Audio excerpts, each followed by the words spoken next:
Okay, students. So everyone will open page number 56. It is the revision of that chapter, coal and petroleum. Now, just look at the introduction. We use various materials for our basic needs. Some of them are found in nature and some have been made by human efforts. Okay. Now, make a list of various materials used by us in daily life and classify them as natural and man-made.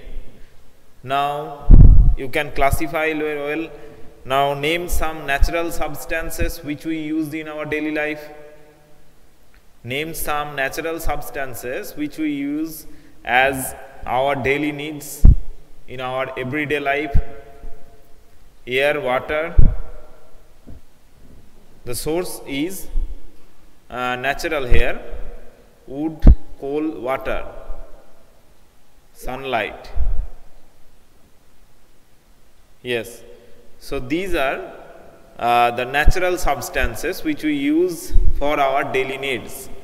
Next one, name some man-made substances or materials which we use for our daily needs.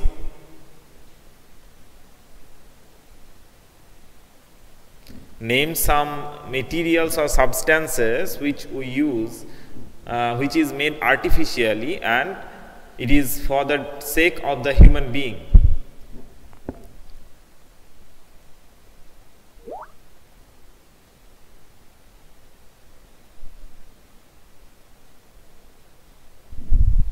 Cloth, yes, obviously. Vehicles, utensils, yes.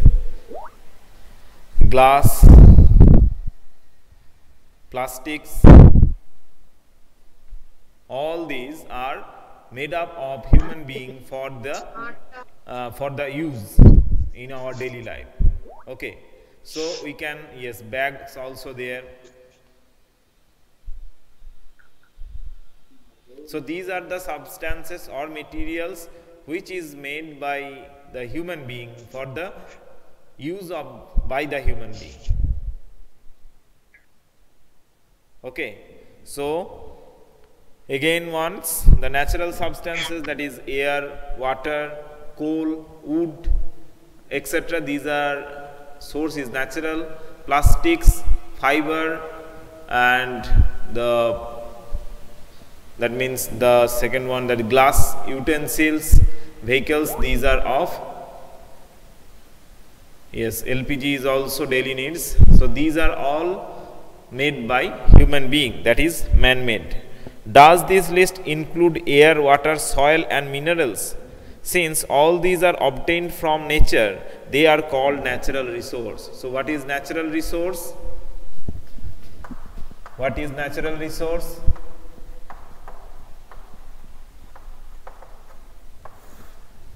Obtained or obtained from nature.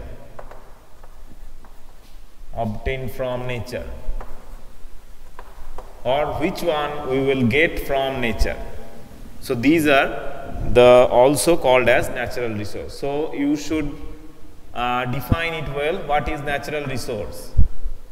What is natural resource?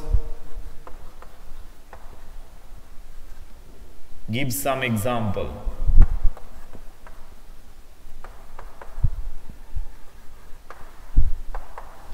This is 1 plus 1 marks, 2.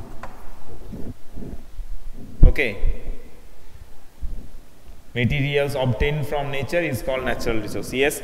And also you can use that which is for the sake of the human being, which we use, the human beings use for their needs. This also you can add with this definition. Yes.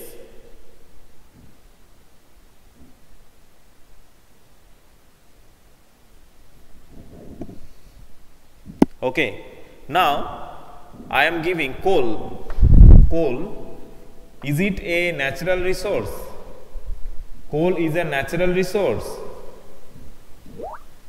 Yes. Petroleum is a natural resource.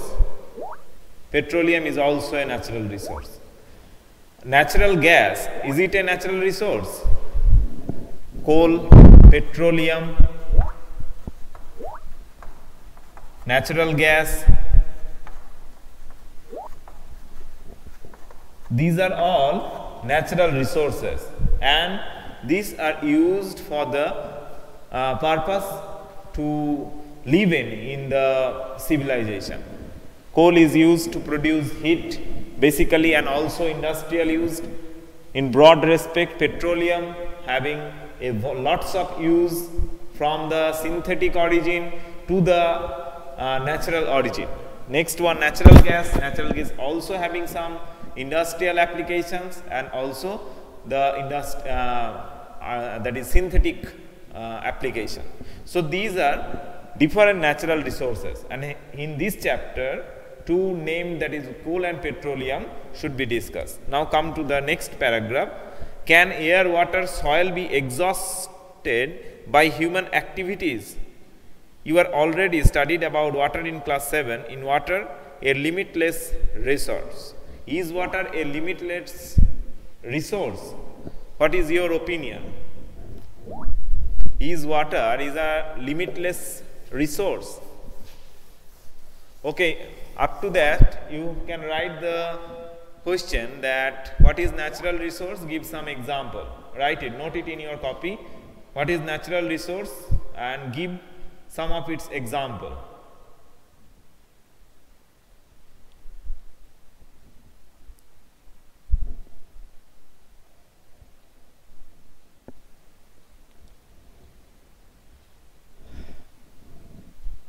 Completed? Complete the question that what is natural resource, give some examples. This is the question up to this.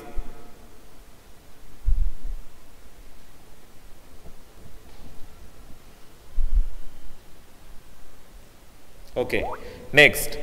In the next line, can air, water and soil be exhaustible by human activities? No. You have already studied about water in class 7. Is water a limitless resource? Is water a limitless resource?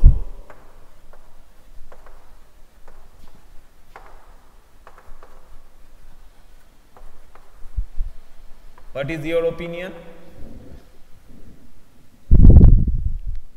What is the opinion?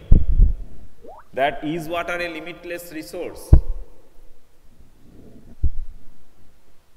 Okay, now here water meaning the usable water. It is not that the water which is on the sea or which is not usable or which is wastewater. So usable water. So usable water is not limitless. The usable water is up to a limit, and the source of this is the rainfall. Okay. So in the light of the availability of various resources in nature, natural resource can be broadly classified into two kinds. Okay, so next line is the classification of natural resource. Natural resource is broadly classified into two classes. One is exhaustible and another one is inexhaustible.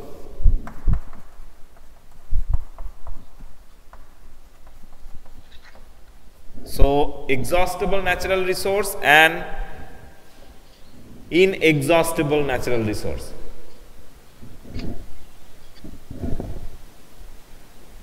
Okay.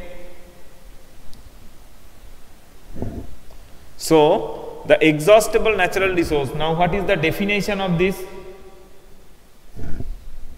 Now sunlight. Sunlight is in which class? Exhaustible or inexhaustible?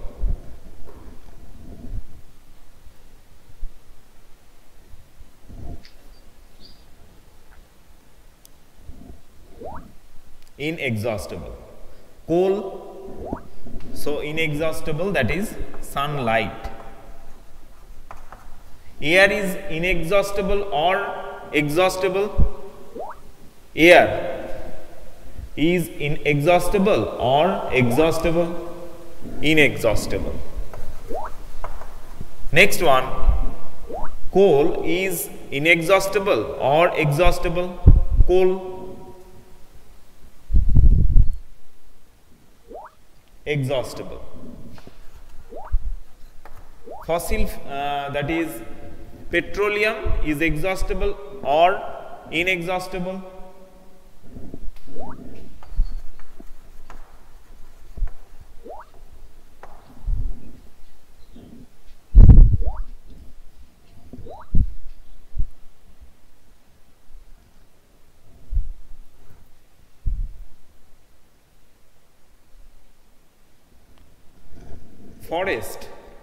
Forest is exhaustible or inexhaustible? Forest, exhaustible. Okay, now we have gained one idea that the substance or that article which cannot be ended to its limit by human activity, or whose storage is not completed, or whose storage is not becomes empty after the use of the human being, is called as inexhaustible natural resource, that is sunlight, air. And with contrary to that, the storage of that natural resource which is limited and which will be ends by the use of the human being or by their activities is called exhaustible natural resource. Coal, petroleum, forest, these are under this head.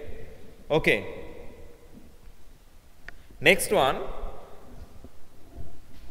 Now come to activity 5.2. Take some container, fill them with popcorn, peanuts, roasted gram, toffee. Divide students into group of 7 each. Further divide each group into 3 subgroups containing 1, 2 and 4 students. Label them as first, second and third generation respectively. These subgroups represents the consumers. As population is growing, second and the third generation have larger number of consumers. Obviously, so first we have to classify into 7 class, and then each class is divided into 3 subclasses. Put one full container of each group on a table. Ask consumer of the first generation from each group to consume eatables from the container of that group. Now ask the second generation consumer from each group to do the same. Ask students to observe carefully the availability of eatables in each container. If something is left in the container, ask third generation from each group to consume it. Now finally observe whether all the consumers of third generation got the eatables or not. Also observe if anything is still left in any of the containers.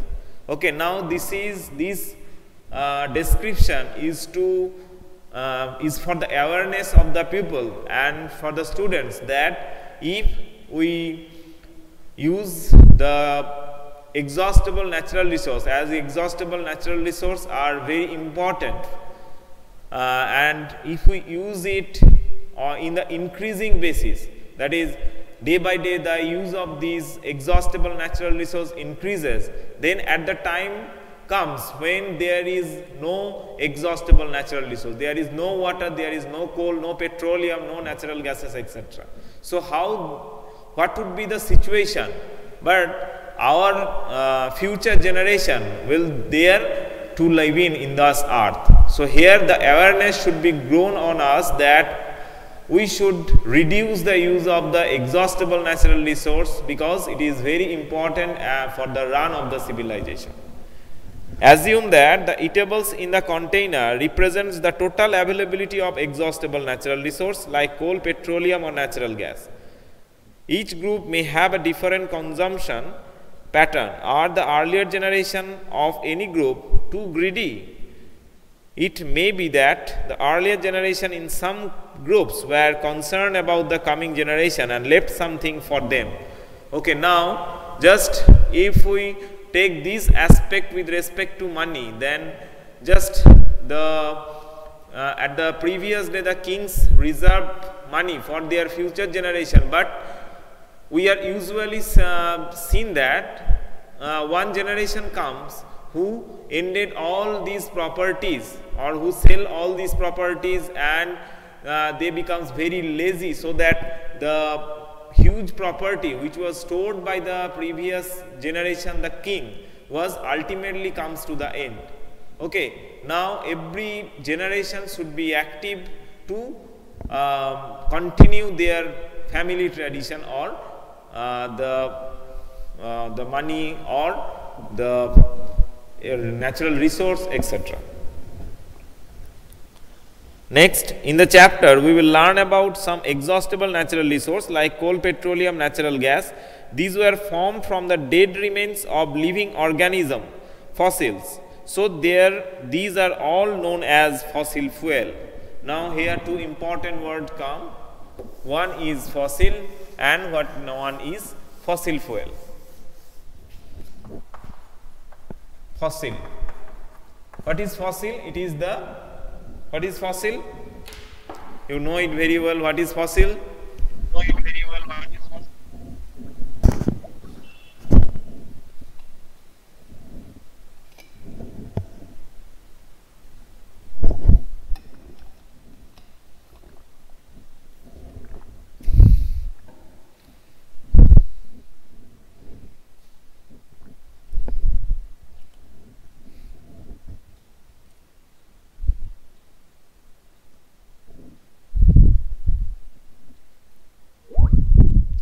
Dead remains of living organism.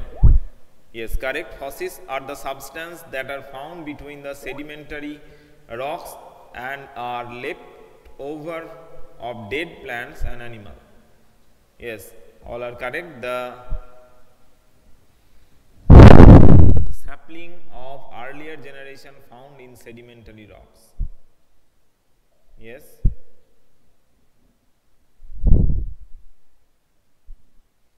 Okay, so from this definition, we got the primary idea that it is the dead remains of plants and animals. Okay, it is not only the animal, it is also the plants, and you can see the such kind of fossil in the museum, which are some great with respect to the age of the earth, that is according to the age of the earth. If any fossils found, so that it is an historical, it having very historical importance, that at that time what happened, that the dead bodies, dead animal body or dead plants body is transferred into the fossil. Okay, now by the carbon dating, what is carbon dating is that the radioisotopic carbon dating is used to detect the age of the earth. Okay, now there is a procedure how to detect it. What is radiocarbon dating? Okay, now fossils is the remaining part of plants and animals. Remaining part of plants and animals in the layers of sedimentary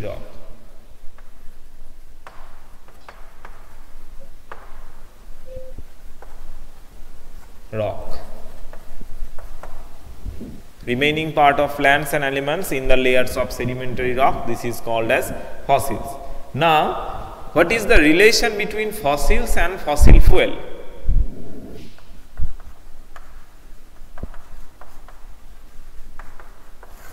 Students, so for you, this is the question, that what is the relation between fossils and fossil fuel?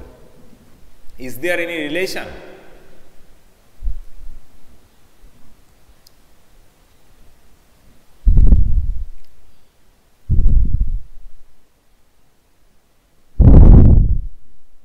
Is there any relation that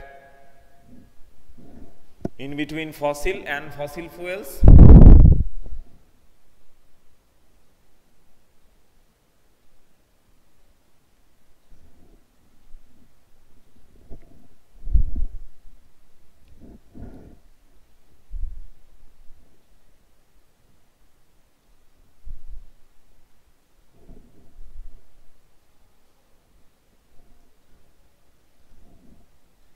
Okay, as it is a large description, description is required. So fossils we are defined here.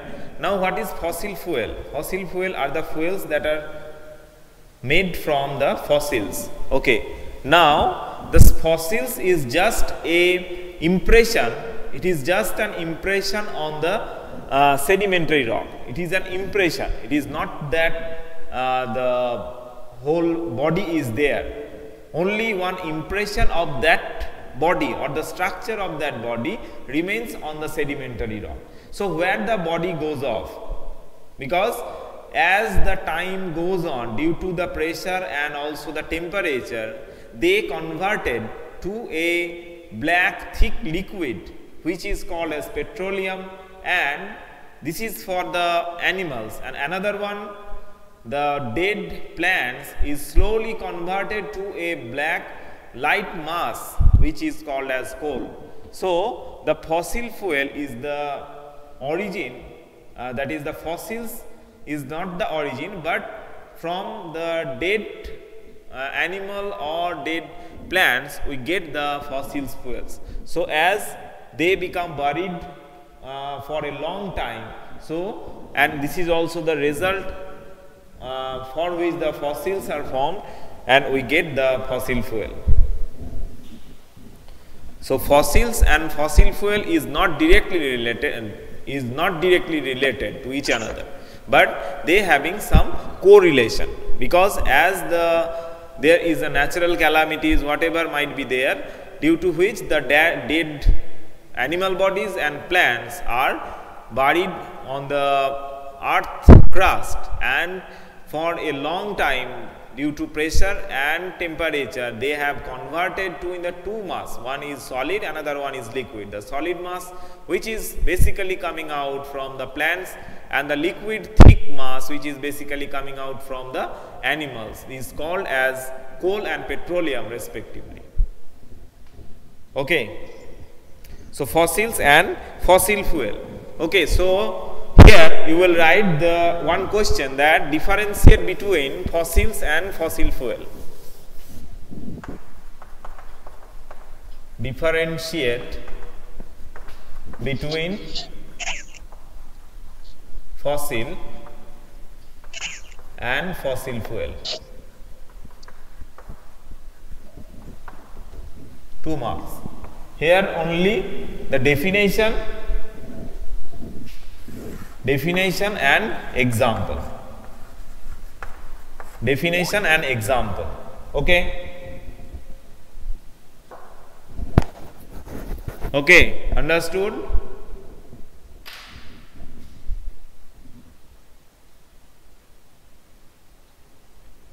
Okay. So that's all for today's class. Now I will take your attendance.